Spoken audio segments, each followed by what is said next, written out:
Dexter the dog is a brilliant detective. He uses his nose, and it's very effective. If someone he knows loses something they treasure, he can't wait to help and will find it with pleasure.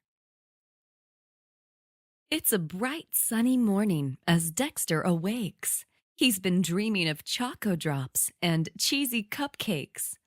Mrs. McDrew, in her brightest nightgown, is looking around with a quizzical frown. Well, I'll be! It's the strangest of things. Where are you, my teethsies? She joyfully sings. She looks in the toilet and on the top shelf. They can't have gone far, she says to herself. You see, every night when she gets into bed, she takes her prized dentures straight from her head.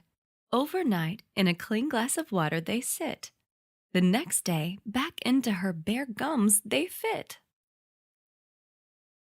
But this Thursday morning, there's a glass, but no teeth. She's checked by the glass and the floor underneath. Maybe they fell and rolled under the bed. They'd be covered in dust, fluff, and old carpet thread. Dexter's been watching Mrs. M's plight and decides he must help. It would only be right. After all, he is a detective. Finding lost things is a major objective. Oh, thank you, dear Dexter, says Mrs. McDrew. We must find my dentures, or how will I chew? Dexter is ready. He likes a new case. He'll sniff them out somewhere in a most obscure place. He starts in the bathroom and sniffs by the sink. The flowery soap sure kicks out a stink. He sniffs in the bath and down the plug hole. He even tries sniffing the pink toilet roll. The bedroom's a likely place too, I suppose, if I could just get this soapy smell out of my nose. So he goes in the bedroom and has a sniff there. There's perfume, some makeup, and an old teddy bear.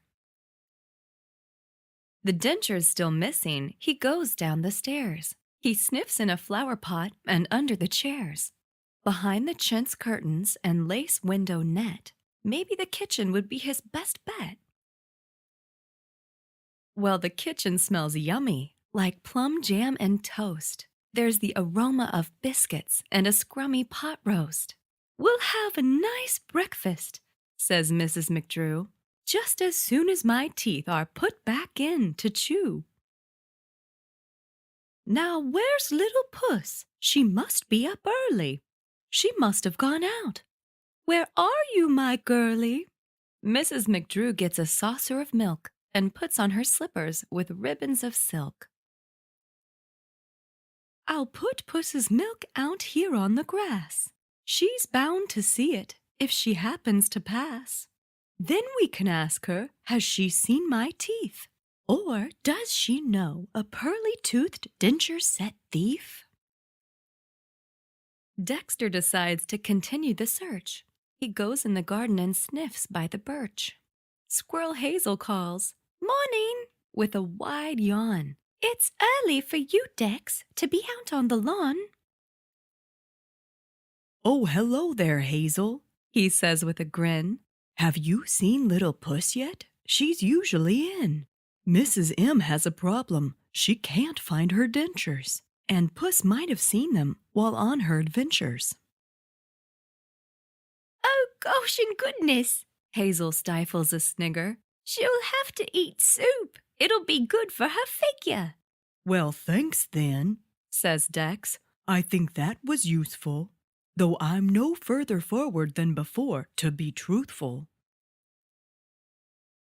She wishes him luck and a very good day, and shoots back up to her tree into her dray. Dexter may have to solve this mystery alone. Apart from our Puss, everyone is at home. It's then Dexter sees it, by the shed, someone's tail. It's his first decent lead on this tooth-chasing trail. Little Puss, is that you? Dexter trots to the shed. Can I smell glue? And why weren't you in bed? She stops what she's doing, turns to Dexter and smiles. He jumps through the roof. Her teeth stretch for miles. My balls, bones, and biscuits. Puss, what have you done? Well, I mended these teeth. Thought I'd try them for fun. It's Mrs. M's teeth. I've searched everywhere. Why on earth do you have them? You gave me a scare. She takes out the teeth and tries to explain. I'd have hated to wake you or be a big pain. Well, I had a bad dream and just couldn't sleep. So I thought I would snuggle, not making a peep. I jumped on the bed to join Mrs. McDrew, but my tail went swish and off the teeth flew. I tidied the mess and collected the teeth, but some had snapped off from the gum underneath. I couldn't imagine poor Mrs. McDrew with big gaps in her teeth, so I went to find glue. They're a little bit crooked and stuck with my hair. One's back to front and the other's not square. As long as I'm truthful about what occurred, do you think she'll mind that they're gluey and furred? I think, says Dexter, she will be very pleased. Just tell the truth and her mind will be eased. The sooner the better, now don't let her fret. I can't help but think she may need a new set. Puss takes all the evidence straight back inside, and Mrs. M's heart is soon filled up with pride. To see both her loved ones is such a relief. She couldn't care less for some broken old teeth.